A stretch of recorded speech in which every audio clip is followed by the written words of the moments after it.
Bismillahirrahmanirrahim. Assalamualaikum warahmatullahi wabarakatuh. Alhamdulillahirrahmanirrahim. Alhamdulillah pada kesempatan kali ini kita dapat bertemu dalam perkuliahan penulisan karya ilmiah. Meskipun melalui video pembelajaran, semoga tidak menyurutkan semangat teman-teman dalam mencari ilmu ya. Teman-teman yang sekarang terkait dengan tata kalimat, kalau di minggu kemarin kita sudah membahas tentang morfologi, sekarang untuk pertemuan sekarang kita akan lebih fokus terkait dengan tata kalimat. Kalau morfologi kemarin belajar bagaimana membentuk kata, sekarang kita akan belajar bagaimana kita menata kalimat menjadi kalimat yang efektif. Seperti itu.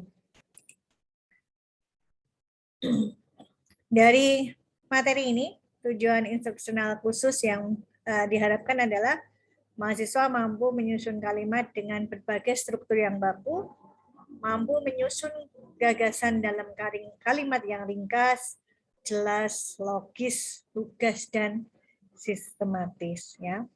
Kalau kita bicara di tata kalimat, berarti namanya tata artinya kita harus mengatur, menyusun gitu ya. Kalau di kalimat artinya kita bicara tentang sintaksisnya, ya, cara penulisannya seperti apa.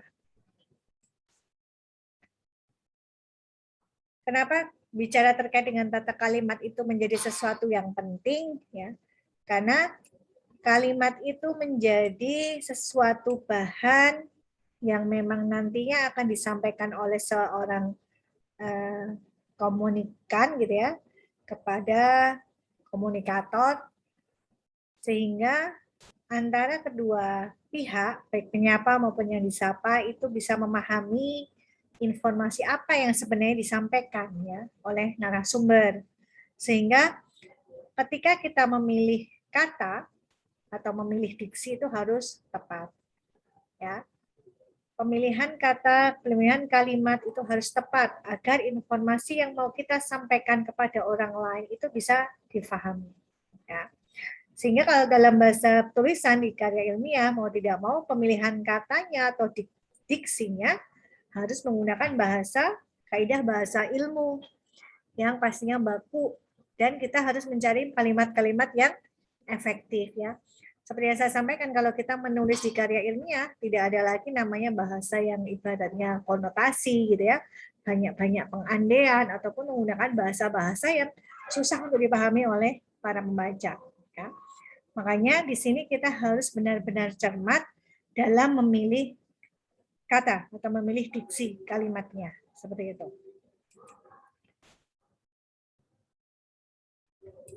Ada beberapa hal. Ya, ada beberapa hal yang menyebabkan struktur kalimat itu menjadi salah. Ya. Ini yang juga sering terjadi di bahasa tulisan karya ilmiah, termasuk di dalamnya adalah tugas akhir. Ya. Yang pertama adalah kesalahan yang sering terjadi adalah masih terpengaruh dengan bahasa daerah, terutama bahasa kita sebagai penulis ya. Kalau misalkan kita penulis orang Jawa, sering sekali kita tanpa sadar memasukkan istilah atau bahasa-bahasa Jawa ke dalam bahasa tulisan. Ini sesuatu yang harus kita hindari. Kecuali kalau memang topik penelitian kita atau topik publikasi kita memang terkait dengan analisis terkait dengan bahasa Jawa, misalnya, atau bahasa daerah tertentu. Ya. Itu kesalahan yang pertama. Kesalahan yang kedua adalah adanya pengaruh bahasa asing. Ya. Bahasa asing, bahasa Inggris yang umum digunakan gitu ya, itu juga sering mempengaruhi gaya penulisan kita ya. Yang ketiga adalah pengaruh adanya kalimat rancu. Yang keempat adalah adanya kalimat taksa ya. Yang kelima adalah adanya kalimat-kalimat yang mubazir atau berlebihan. Yang keenam, kalimat tidak lengkap, dan yang terakhir kalimat tidak logis atau nilogis. 7 penyebab yang sering terjadi sehingga menyebabkan adanya kesalahan struktur pemilihan kata atau kalimat dalam karya ilmiah. Kita akan bahas satu persatu ya teman-teman ya. Yang pertama adalah adanya pengaruh bahasa daerah. Bahasa daerah. Ini pengaruh struktur bahasa daerah nih misalkan. Misalkan sering kita itu mengalih bahasakan dari bahasa daerah. Ya, bahasa daerah adalah bahasa tulisan. Contoh ya, contoh dari bahasa daerah, bahasa Jawa misalkan ya. Apa kowe wis moco gitu. Kemudian langsung kalian biasanya kesalahan ini terjadi adalah ketika kita langsung mengalih bahasakan ya. Opo kowe, berarti apa kamu? Wis moco, sudah membaca. Ini menjadi sesuatu yang menjadi salah ya. Apa kamu sudah membacanya? Ya, ini adalah pengaruh bahasa daerah. Harusnya apakah kamu sudah membaca buku itu misalnya ya.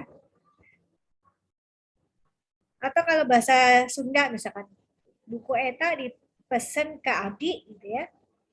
Buku itu dibeli oleh saya gitu.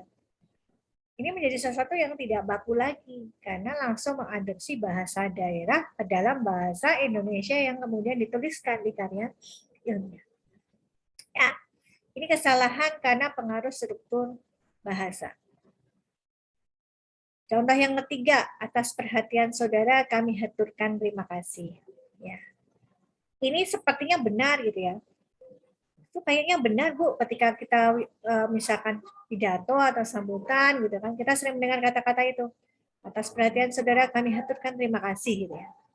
Padahal ini adalah bahasa lisan, bahasa aksen daerah yang kemudian dialih bahasakan ya. Atas perhatiannya kami mengucapkan terima kasih misalkan seperti itu ya. Yang kedua juga teknologinya Jepang jauh lebih maju dari kita. Ini juga menjadi sesuatu yang tidak pas. Ya. Yang benar adalah teknologi Jepang jauh lebih maju daripada kita. Ya. Kenapa kok bukan dari gitu ya? Karena dari itu menunjukkan kata tunjuk ya, artinya asalnya gitu ya, dari kamar ya, berarti asal dari kamar gitu ya. Tapi kalau kita mau membandingkan antara teknologi Jepang dan teknologi kita, maka kita menggunakan kata-kata daripada gitu ya, seperti itu. Yang kita punya kemampuan terbaik, ini juga menjadi salah gitu ya, tidak pas. Kita lihat di sini dia punya pengaruh bahasa daerah ya. Yang tepat adalah kita mempunyai kemampuan terbaik ya. Jadi memang tanpa sadar kita sering sekali memang ya bahasa daerah atau aksen daerah itu kemudian mempengaruhi cara menulis kita di karangan ilmiah. Ya, ini harus hati-hati benar. Jadi jangan sampai terpengaruh gitu ya. Mungkin secara kalau kita tidak terbiasa, kita menganggap itu benar gitu ya. Seperti tadi, atas perhatian saudara kami haturkan terima kasih gitu ya. Itu kan sesuatu yang sepertinya benar gitu ya. Ya, benar kalau itu adalah bahasa lisan ya. Tapi kalau bahasa tulisan itu menjadi sesuatu yang salah ya. Seperti itu. Kemudian ini contoh lagi. Pengendara motor dilarang lewat jalan ini kecuali yang pakai helm gitu ya. Ini bahasa lisan, bahasa kita berdialek biasa gitu ya. Ngomong biasa gitu. Kalau kita menggunakan bahasanya adalah bahasa lisan, bahasa dialek antar teman, antar orang, ini bukan nggak salah ini ya. Tapi kalau kita pakai untuk di bahasa tulisan ilmiah, ini menjadi sesuatu yang tidak benar, tidak pas ya. Yang benar adalah pengendara motor dilarang melewati jalan ini kecuali yang memakai helm. Ya. Ini contoh-contoh dari pengaruh bahasa daerah terhadap bahasa tulisan ya. Ini harus teman-teman harus cermat. Kemudian ada juga yang beberapa penulisan yang tanpa sadar itu kita ternyata juga sering terbolak-balik teman-teman ya. Misalkan saya belum ketahui, itu salah. Yang benar adalah belum saya ketahui. Kalau kata saya itu mau tetap ditaruh sebagai subjek, maka harusnya saya belum mengetahui. Ya. Tapi kalau kata belum akan menjadi awalan di urutan awal, maka kita nulisnya adalah belum saya ketahui. Ya. Kami pernah lampirkan, itu salah. Ya.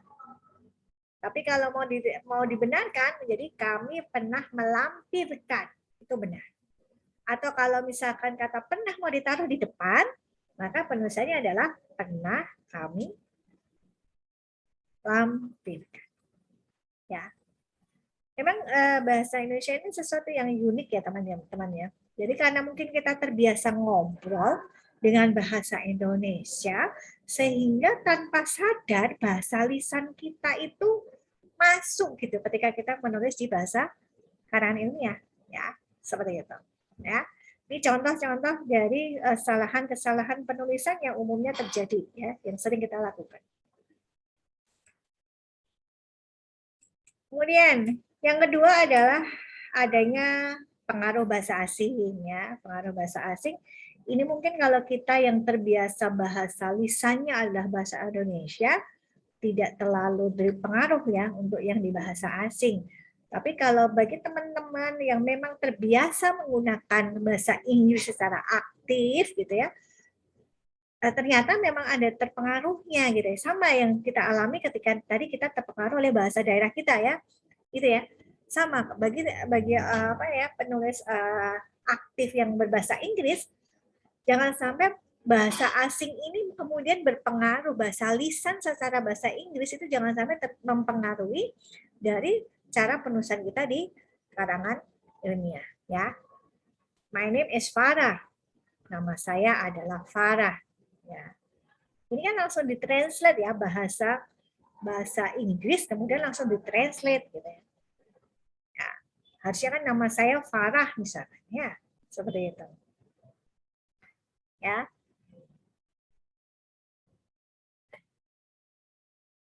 Yang kita perhatikan yang nomor D misalkan. The man to whom the letter was addressed has died month before. Ya. Orang kepada siapa surat itu dialamatkan gitu, telah meninggal dunia misalkan seperti itu ya. Ini beberapa contoh dari pengaruh dari bahasa asing ya. Seperti itu. Ya. Ini saya lewatin. Kita langsung ke nomor 2 nih. Contohnya pengaruh dari bahasa asing juga nih. Burung itu segera terbang ke sarang di mana ia meninggalkan anak-anaknya. Gitu ya. Yang benar adalah burung itu segera terbang ke sarang tempat ia meninggalkan anak-anaknya.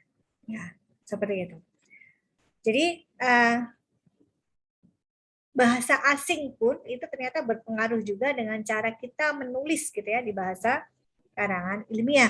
Jadi baik bahasa daerah ataupun bahasa asing itu kita harus cermat. Jangan sampai ketika kita menulis dalam bahasa atau tulisan ilmiah, jangan sampai bahasa daerah ataupun bahasa asing itu kemudian mempengaruhi kita dalam menulis. Ingat, ketika kita menulis di kalimat ilmiah atau tulisan ilmiah, itu harus sifatnya adalah baku. Ya. Baku, jelas, dan efektif. Itu yang menjadi kunci dari penulisan. Jangan sampai lupa itu. Ya. Kemudian kesalahan yang sering terjadi ini agak nyambung dengan yang kemarin di morfologi yang terkait dengan kalimat berulang atau kata berulang ya teman-teman ya. Ketika kita menggunakan kata berulang, jangan sampai muncul makna jamak ganda. Sudah jamak itu artinya kan banyak, ganda pula gitu ya. Jadi double-double gitu ya. Misalkan sejumlah desa-desa yang dilalui Sungai Citarum dilanda banjir. Sudah sejumlah, itu sudah maknanya jamak gitu ya. Desa-desa itu sudah jamak. Ya, jamak tambah jamak menjadi jamak ganda. Ini menjadi sesuatu yang tidak pas. Harusnya adalah sejumlah desa atau desa-desa. Ya. Seperti itu ya. Jadi harus hati-hati ketika kita menulis penggunaan kalimat atau kata yang dia sifatnya adalah jamak. Ya, jangan sampai menimbulkan makna jamak ganda. Yang ketiga, kesalahan yang ketiga yang sering terjadi adalah kalimat rancu. Namanya juga rancu. Rancu itu artinya menimbulkan persepsi gitu ya. Persepsi yang salah. Kenapa kok dia menjadi kalimat yang rancu? Ya. Kalimat rancu ini disebabkan karena apa? Karena ada penggabungan dari dua bentuk yang sebenarnya benar, tetapi ketika disatukan itu menjadi sesuatu yang salah. Ya. Contohnya, diperlebarkan. Ini kan sebenarnya gabungan dari diperlebar sama dilebarkan gitu ya. Seperti itu. Jadi ditulis diperlebarkan. Ini menjadi sesuatu yang menjadi salah gitu. Ya, harusnya yang ditulisnya adalah dilebarkan ada diperlebar.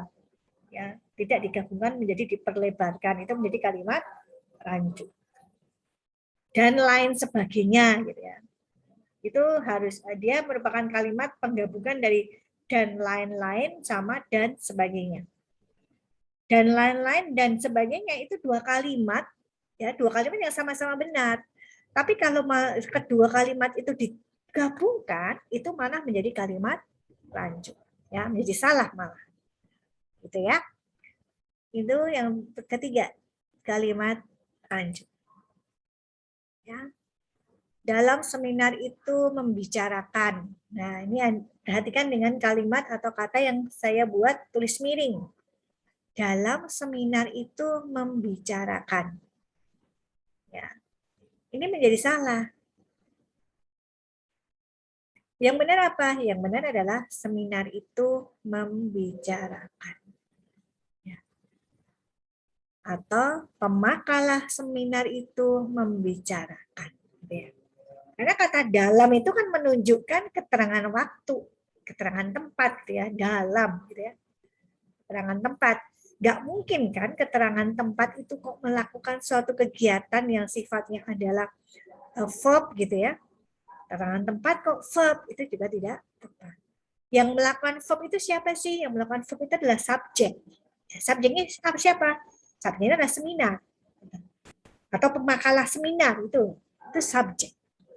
Ya, makanya tulisan dalamnya itu adalah dihilangkan.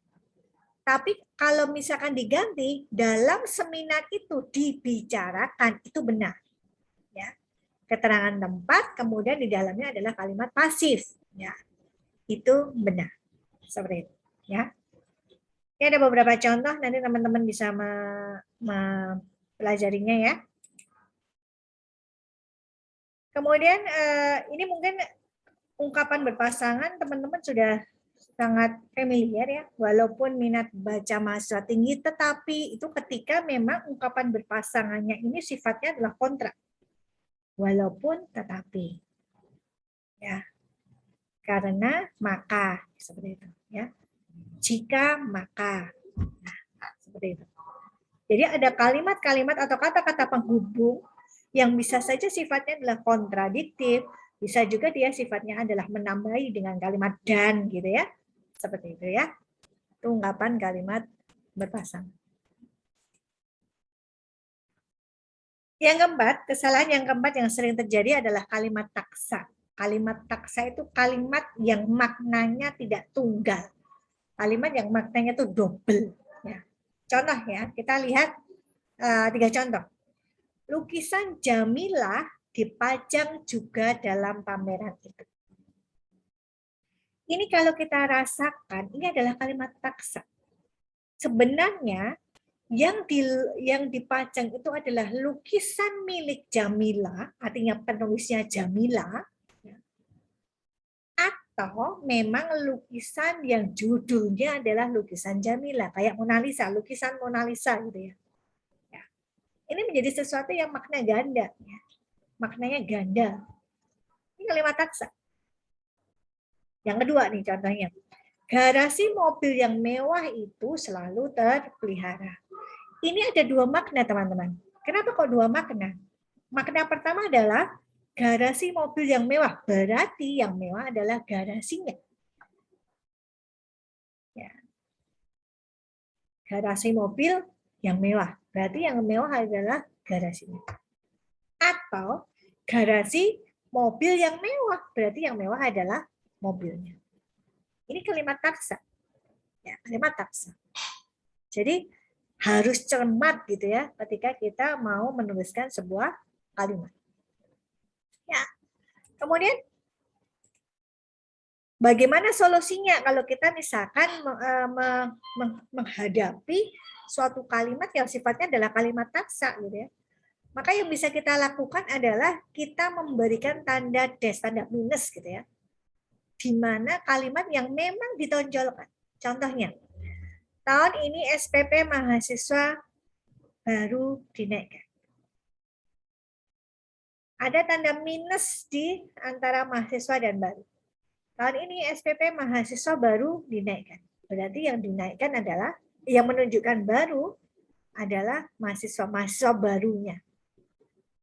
Ya, mahasiswa barunya. Kalau yang kedua, SPP mahasiswa tahun ini baru dinaikkan. Berarti yang kata baru itu menunjukkan dinaikkan, baru dinaikkan. Ya. Ada tanda dash di sana. Ya, tanda dash di sana. Ya. Itu kalimat taksa. Yang kelima, kesalahan kelima yang sering terjadi adalah kalimat nirlengkap atau tidak lengkap. Kalimat rumpang. Ya, kalimat rumpang.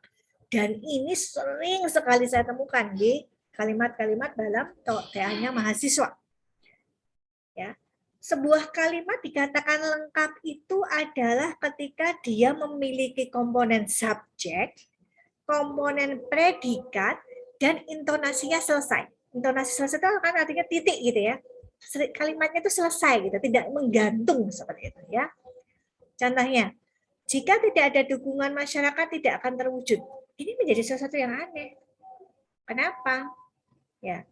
Kalau kita lihat mana S-nya, subjeknya tidak ada, predikatnya tidak ada. Ya. Kemudian dia juga intonasinya tidak selesai. Jika tidak ada dukungan masyarakat tidak akan terwujud. Apa yang tidak akan terwujud seperti itu? Ya. Apa yang tidak akan terwujud? Pembangunankah atau bagaimana gitu ya? Jadi memang kalimat ini menjadi sesuatu yang tidak lengkap. Kalimat rumpang karena dia komponennya, subjeknya tidak ada. Ya. Yang B itu kesannya ini banget. Panjang gitu ya. Kesannya panjang dan mungkin kita mikirnya adalah wah ini berarti kalimatnya kalimat lengkap nih ya. Saya baca kalimatnya. Film produksi dalam negeri yang kurang bermutu yang tidak mampu bersaing di pasaran. Nah, kalau saya tanya mana subjeknya? Film produksi dalam negeri, Bu. Kemudian predikatnya yang mana? Oh, predikatnya tidak ada.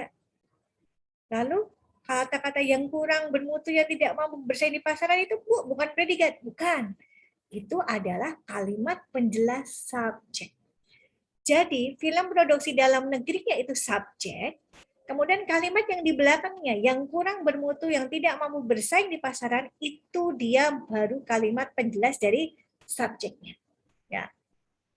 Subjeknya artinya itu menjadi satu kesatuan, predikatnya belum ada. Ya. Sama dengan yang kalimat C nih. Dua orang mahasiswa jurusan mesin yang sedang mengadakan penelitian ke Bontang. Ini juga kalimat rumpang. Ya, subjeknya dua orang mahasiswa jurusan mesin, ya itu subjek. Yang sedang mengadakan penelitian di Bontang itu bukan predikat, tetapi dia adalah kalimat penjelas dari subjek. Ya. Jadi ini merupakan kalimat rumpang. Ya. Kemudian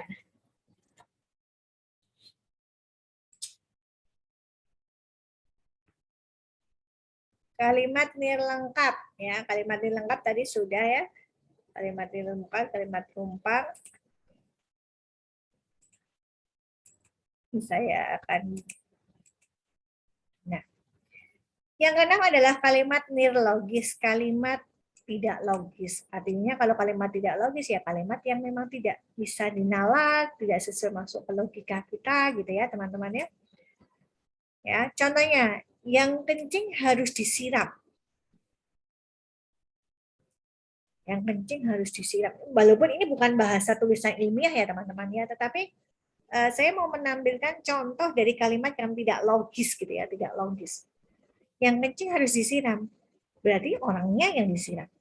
Padahal yang dimaksudkan adalah air kencingnya gitu ya. Dilarang keras membuang sampah ke sungai. Kok dilarang keras ya? Ya. Itu menjadi kalimat yang tidak logis ya. Daerah bebas parkir. Nah, ini juga menjadi tidak logis. Artinya memang boleh parkir di mana saja atau tidak boleh parkir di situ gitu ya. Seperti itu. Kemudian yang ketujuh adalah kalimat mubazir. Kalimat yang maknanya berlebihan. Maknanya berlebihan lah kalau saya bilang ya. Adalah merupakan. Sistem informasi adalah merupakan. Nah, ini adalah kalimat-kalimat yang mubazir. Ya. Maknanya sama. Kenapa harus apa namanya? Kenapa harus dipakai dua kali gitu ya? Adalah merupakan. Mulai sejak turun ke bawah, naik ke atas. Itu kan sesuatu yang sebenarnya sama maknanya gitu. Ya, itu menjadi kalimat yang mubazir. Berdasarkan pada, harusnya kan berdasar pada atau berdasarkan gitu ya. Seperti itu ya. Ini ada beberapa contoh dari kalimat-kalimat yang apa tadi? Yang double makna ya, mubazir. Ya. Itu teman-teman ada 7 kesalahan yang sering kita temukan ketika kita bicara terkait dengan tata kalimat ya. Ada yang kesalahan karena pengaruh bahasa daerah, ada kesalahan yang karena pengaruh bahasa asing, ada kalimat paksa, kalimat rancu, kalimat tidak lengkap ya, kalimat yang mubazir gitu ya. Itu harus dihindari ketika kita menuliskan di karya ilmiah. Jadi kita harus mulai belajar memisahkan antara bahasa lisan, ya bahasa kita berbicara dengan bahasa tulisan. Sekali lagi kita harus ingat ketika kita menulis tulisan ilmiah, bahasanya harus bahasa yang baku, jelas, sistematis. Ya, jangan sampai ada bahasa-bahasa pengaruh bahasa-bahasa daerah, terutama cara kita berbicara secara daerah ataupun bahasa asing yang kemudian mempengaruhi dengan cara kita menulis di karya ilmiah. Ya. Nanti teman-teman bisa membaca materinya, ya, materi secara jelas lagi biar semakin paham, ya, semakin paham terkait dengan tata kalimat yang kita gunakan dalam penulisan karya ilmiah. Itu saja yang bisa saya sampaikan. Semoga menjadi ilmu yang manfaat. Tetap semangat untuk belajar, maksimal potensi diri agar ilmu kalian semakin bertambah. Terima kasih atas waktunya. Saya tutup. Wassalamualaikum warahmatullahi wabarakatuh.